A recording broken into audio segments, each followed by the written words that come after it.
Greetings, traveler. Today I'm going to talk about how I use gaming to beat procrastination. If you don't know who I am, my name is Xanthos, and I've been using this technique basically as long as I can remember to get everything I want done. So let's just jump right into it. You probably have heard a lot of people saying that gaming is a waste of time.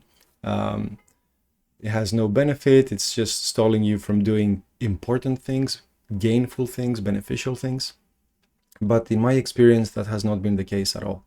I find gaming an extremely valuable source of knowledge, motivation, fun, exploration of topics that I wouldn't have come upon, and so on.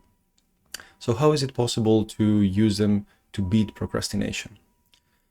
Well, let's break it down into three steps. Step one is what you are doing to procrastinate.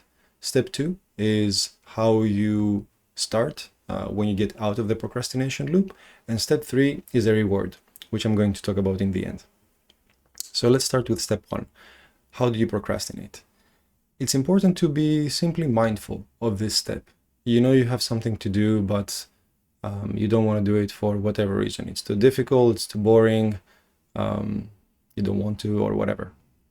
So instead of doing the thing you want, you find yourself doing something completely different, even if that completely different thing is gaming itself. So how can we get out of this loop? Well, no matter what you're doing instead of the task that you have in mind, surely there is at the back of your mind this nagging feeling where you think, there's still that thing that I need to do. In fact, according to science, the human brain can hold up to 7 concepts in your consciousness at any given time. Imagine that as 7 slots, let's say, that hold different ideas, different things you focus on at any given moment.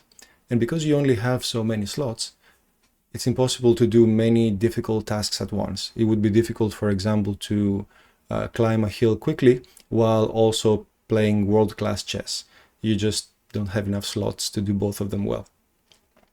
So you find yourself in that situation where you are procrastinating, but one of these slots or more, depending how important the task is being occupied by that nagging feeling of the task you still need to do. The result is a double loss. You don't work on the thing you should, and you don't enjoy the thing you're doing instead of working. So you're ending up with this weird, uncomfortable feeling. So let's move to step 2 and see how we can break out of that. So here we use the motivation of gaming itself to propel us into changing the state. Instead of doing whatever we're doing for procrastination, I think about how good it would feel to sit down and play the game I want. And in fact, I'm thinking about how good it would feel to do it with no worries in my mind, no outstanding tasks, nothing at all. When I think of it that way, I tend to see how it's easier to just quickly get done with whatever I want and then get to that goal state where I'm just gaming away with no care in the world, which is a lot of fun. So how do we start this process? It's important to think about the task that you have to do, and instead of thinking it in terms of how many hours you have to work on it or how long it's going to take and so on, just do the smallest thing possible that's related to that task. So for example, if you want to write an essay, just open your word processor or your computer to start it or whatever. If you want to, I don't know, clean the house, just clean one glass, for example. Think about the smallest task possible that you can get started with. And that is really the key to success.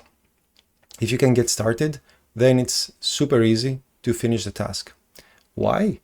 Because once you've started, you actually see that the thing that you were pushing for later on is actually not that daunting. And it even won't take that much time because you have a lot of motivation to get it done quickly so you can get onto the good stuff. So once you start doing the tasks that you have to, you will find that it takes way less than you had initially imagined. Before you know it, the task will be done. And this is just the easiest mode to get through whatever task you need to do for the day and get onto the good stuff, which is step 3. And in step 3, once you've realized that instead of playing up the task that you need to do into this big and difficult and boring thing, you can use the same approach that you use in games to get through tasks in the most efficient way possible. If you're leveling up, you only beat the monsters that give you the most XP and the best items.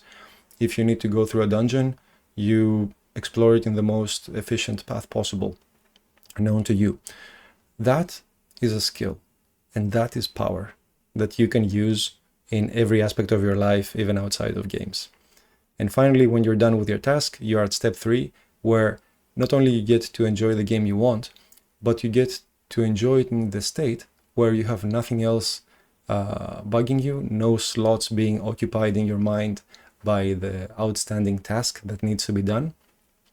And that freed slot makes you enjoy the game you're playing all the more. So that's it. That's my quick 3-step framework. If you know someone who is struggling with procrastination, and I bet most of us know someone, or we are that person sometimes, please feel free to share this with them and let me know their reaction. So that's it for today. Hope you enjoyed it, and as always, have fun.